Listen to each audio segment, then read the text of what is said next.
ኩናት ኢራን ይቕጽል ኣብ ዘለዎሉ ግዜ ፕሬዝደንት ሕቡራት መንግስታት ኣሜሪካ ዶናልድ ትራምፕ ኣብ ዝሓለፈ ዓመት ዜጋታት ኢራን እትርከበን 12 ሃገራት ናብ ኣሜሪካ ከይኣትዉ ዝኽልክል ፈጻሚ ትእዛዝ ፈሪሙ ዝነበረ ኮይኑ እዚ ኸኣ እታ ሃገር ኣብ ዋንጫ ዓለም ከይተሳተፈት ንኽተርፍ ከገድዳ ይኽእል እዩ ዝብል ትንተና ይውሃብ ኣሎ። ዶናልድ ትራምፕ ነቲ ውሳነ ስግኣታት ፀጥታ ንምምካት መሰረት ዝግበር ዘሎ ጻዕሪ ዝተወስደ ስጉምቲ ምዃኑ እዩ ዝገልጽ። ተጻወትቲ ዋንጫ ዓለምን ኣሰልጠንትን ካብዚ ውሳነ ናጻ እኳ እንተኾኑ ኢራን ግን ገለ ካብ ሰበስልጣናታ ሕቶ ቪዝኦም ምስ ተነፀገ ካብቲ ኣብ ወርሒ ታሕሳስ ኣብ ኣሜሪካ ተኻይዱ ዝነበረ ዕጫ ዋንጫ ዓለም ክትንሰሕብ ከም እትኽእል ኣፈራሪሓ ነይራ። ኢራን ኣብ ዋንጫ ዓለም ክትጻወት እንተኮይና ግን እታ ጋንታ እተካይዶም ፀወታታት ከምኡውን ኣብ ኣሪዞና እትገብሮ ዝሓዘቶ መደብ ልምምድ ብዝምልከት ዝያዳ ምፅራይ ክግበር ተኽእሎ ከም ዘሎ ይግለጽ ኣሎ። እታ ሃገር ኣብ 2022 ኣብ ቀጠር ኣብ ዝተኻየደ ዋንጫ ዓለም ኣብ ኢራን ጃምላዊ ጸረ መንግስቲ ተቃውሞታት ኣብ ዝተኻየደሉ እዋን ኣብቲ ውድድር ዝተሳተፈት ኮይና ሕጂ ድማ ብኣሜሪካን እስራኤልን ኣብ ልዕሊኣ መጥቃዕቲ ኣብ ዝፍጸመሉ ዘሎ ግዜያ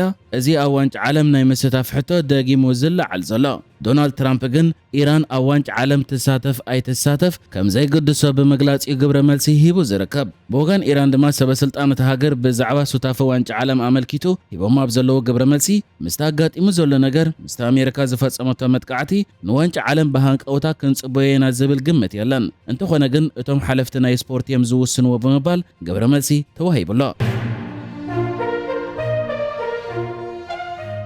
ኢትዮጵያ ንመጀመርታ ግዜ ብቴክኖሎጂ ዝተሓገዘ ሰብ ኣልቦ መደበር ፖሊስ ኣገልግሎት ክህብ ከም ዝጀመረ ኣፍሊጣ። እዚ ከም ናይ ፈተነ ፕሮጀክት ተጀሚሩ ዘሎ ስማርት መደበር ፖሊስ እኹል ኣባላት ፀጥታ ኣብ ዘይብለን መደበራት ፖሊስ ተበጻሕነት ኣገልግሎት ክህሉ ዘኽእል ምዃኑ እውን ተገሊጹ። ቀዳማይ ሚኒስትር ኢትዮጵያ ኣብይ ኣሕመድ ኣገልግሎት ፖሊስ ብዝሓሸ ፍጥነትን ቴክኖሎጂን ናብ ዜጋታት ክበጽሕ ዝሕግዝ ፕሮጀክት ምዃኑ ድማ ገሊጽዎ። ኣብቲ ኣብ አዲስ አበባ ኣብ ክፍለ ከተማ ቦሌ ዝርከብ ቀዳማይ መደበር ፖሊስ ድማ ንፈተነ ቀሪቡ ዘሎ። ኣብቲ መደበር ፖሊስ ከዓ ናብትን ዝንቀሳቐሱ ኣባላት ፖሊስ ዘየለው ኮይኖም ኣብ ዝተፈላለዩ ክፍልታት ብዝተቐመጡ ኮምፒውተራትን ወይ ታብሌታትን ጥራዩ ኣገልግሎት ዝወሃብ። እታ ሃገር ዲጂታል ኢትዮጵያ 2030 ብዝብል ናይ 5 ዓመት ዲጂታላዊ ስትራቴጂ ካብ እትእቱ ጀሚራ መለለይ መንነት፣ ስርዓተ ክፍሊት፣ ኣገልግሎት ኣብያተ ፍርድን ካልኦት ትካላትን ዲጂታላዊ እናገበረት እያ ትርከብ። ይኹን እምበር እታ ድሩት ተበጻሕነት ኢንተርኔት ዘለዎ ሃገር ብቴክኖሎጂ ካብ ካልኦት ሃገራት ኣፍሪቃ ድሒራ እያ ዘላ።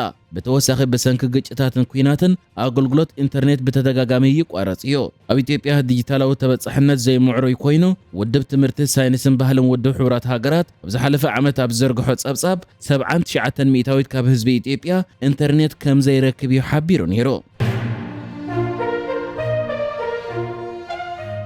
እስራኤልን ኣሜሪካን ኣብ ልዕሊ ኢራን ዝፍጽምኦ ዘለዋ መጥቃዕትታት ገና ይቕጽል ኣብ ዘለወሉ ኢራን ድማ ከም ግብረ መልሲ ኣብ ልዕሊ ሃገራት ወሽመጥ ዓረብ መጥቃዕቲ ትፍጽመሉ ኣብ ዘላ ግዜ ኢትዮጵያ ነቲ ኢራን ኣብ ልዕሊ ሃገራት ወሽመጥ ዓረብ እትገብሮ ዘላ መጥቃዕትታት ኮኒና። ቀዳማይ ሚኒስትር ኢትዮጵያ ኣብይ ኣሕመድ ንመራሕቲ ሃገራት ወሽመጥ ዓረብ ብምድዋል እቲ ኣብ ልዕሊኦም ብሃገረ ኢራን ዝፍጸም ዘሎ መጥቃዕትታት ከም ዝኹንኖ ብምግላጽ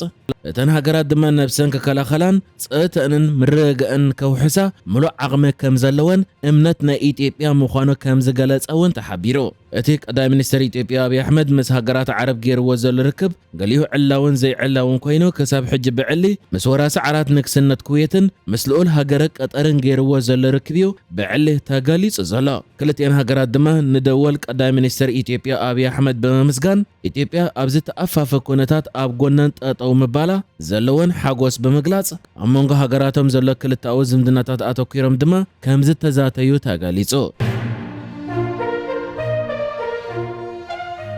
ኣብ ቀርኒ ኣፍሪቃ ዘሎ ወጥሪ ካብ መዓልቲ ናብ መዓልቲ ናብ ኩናት ከይሰጋገር ዘሎ ስግኣት እንዳዓበየ ኣብ ዝመጻሉ ዘሎ ግዜ ቀዳማይ ሚኒስትር ኢትዮጵያ ኣብይ ኣሕመድ ናብ ኤርትራን ትግራይን ዝቐንዐ ናይ ትግርኛ ቃለ መሕተት ገይሩ ዘሎ ኮይኑ እቲ ቃለ መሕተቱ ድማ ምስቲ ኩናት ትግራይ ከይጀመረ እንከሎ ኣብ ልዕሊ ትግራይ ኩናት ኣይንፍጽምን ኢና ዝበለሉ ገይርዎ ዝነበረ ቃለ መሕተት ብምትእሳር ኣብቲ ከባቢ ሓድሽ ኩናት ከይውላዕ ይስጋእ ምህላው ተገሊጹ። ኣብይ ኣሕመድ ኣብቲ ትማሊ ብቋንቋ ትግርኛ ዝገበሮ ቃለ መሕተት እሩፋት ጸረ ለውጥ ብምባል ዝገለጾም ኣብ ትግራይ ዝርከቡ መራሕቲ ሕወሓት ኣብ ትግራይ ናይ ፖለቲካን ልምዓትን ለውጢ ከይመጽእ ዓንቃፍ ተራይ ይዋሶ ኣለዉ ብምባል ክነቕፎም እንከሎ ምስ ጨና ልምዓት ዘይፈልጡ ገዳማዊ ሓይልታት ወዘልዘል ይብሉ ኣለዉ ብምባል እውን ወቒሱ ብኤርትራ ምኽንያት ዕንወትን ስደትን ዜጋታት ኮይኑ ንዝበሎ መንግስቲ ኤርትራ እውን ኣብቲ ብ2022 ዘብቅዐ ኩናት ትግራይ ኣብ ልዕሊ ሲቪላውያንን ትሕተ ቅርጽን ከቢድ ግህሰትን ዕንወትን ኣውሪዱ ክብል እውን ሕጂ እውን ደጊሙ ንኤርትራ ክኸስስ እዩ ተሰሚዑ ዘሎ መንግስቲ ኢትዮጵያ ነቲ ኣብ ኩናት ኣብ ጎኒ ዝተሰለፈ ሰራዊት ኤርትራ ብኸምዚ ዓይነት ተግባራት ግህሰት ክኸስስ እዚ ንካልኣይ ግዜ እዩ ኤርትራ ቅድሚ ሕጂ እቲ ቀዳማይ ሚኒስተር ንዝሃቦ ተመሳሳሊ ርእይቶ ሂባቶ ኣብ ዝነበረት ግብረ መልሲ ሕሱርን ፍንፉንን ክትብል ኮኒናቶ ነይራ أبي أحمد أبتبق أنقاط تجرينيا جيرو زلك على محتت نحوحات كم قدم يمسلكن وحجي وزدكن بمبال سلف حوحات بزبليات حساس باي زجزاء زلو بمبال كنا فن كله بس نكود ما نبزيد اللقينات تأتيو كبيد واجات خفيل ونيلو بتوسخ النحوحات متسرى إيجابي زبالهم حيلتات بمسلاف سفيح جوس كينات يجبر على كبل ونقاسيسو بزعبة إيرترا أمل كتون لك كم تناي حوحات كستات ما تنقاطان زحلفلو مجلس كهبن كله زادوا تمصو على وزبل مسلات تتقيمو دما حجون الله ينبال وتم قلقل يبللو ملختين سراوت إيرترا نخلهم كنت أبطب اتبل زادوا تمصو على وطرايا كبلهم زخليلو مسقصيلو مس منغست إيرترا قريبنا كنسرح فتينا نيرنا جن أبز حيل زخونة صبغ نجار كركب زي حسابيو عقم انت رخيبو كم مزراق عادي أي وعلن جن داقيمون هزبنا كبدل عدل أي ركبن من هالبات انت فتين دما ناي مودعتا فتنيا تخون بمبالون كفكر تسامعي زلا كم زفلت أمونج إثيوبيان إيرتران زلو وطري كم معلتنا معلتي إننا جددا أبز مسألو زلا جزية أبز حلفك أربع صومنات كرايسوس جروب زبها التكال أبزوز أو سند أب تجراي زلو وطرن كابو سجيرو مس إيرترا زلو وطرن سجات كوينات فتيرة على بمبال زت حساس بيو إلو ونيرو إيرترا نزي أبي أحمد بو أنقاط تجرينيا جيرو زلك على محتت كسب الزينة زدالو لك أتتاو قبر ملس أكوانت زيهابت أغدي ما جن بزعبة بتدقاقامي نافدق بحر الزملكت أبز التفلاليت إمبلات نا إثيوبيا بالعلوة سبا سلطان إثيوبيا زوهاب زلو مجلس إيتات تختاخن نتزوبا دمان أبزي اللي مرقا كوسد زخقلني بمبال كونيناتو إيرترا نتي أبز غربا معلتات أبز إمبل عدوة بقلا سبا سلطان زتوهابه نعمتات إمبل عدوة أب كيح بحرينا نحلفو زبل مجلس إيتات كومد ماك أدميو أبز إمبل ممراق قدب حداسن كالس إمبلاتن زتوهابه مسكيح بحر بزتحاز مجلس إي أبز الترخبات إمبل أفدق بحري يلعلو يتختخو ألو كتبلن كلا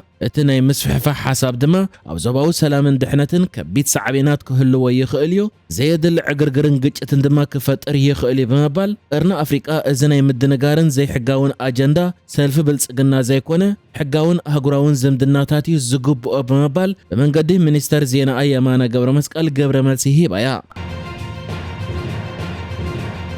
نحجز تدالو الزيناتات ازينيرو بكالك سب من رغب سلام نعخم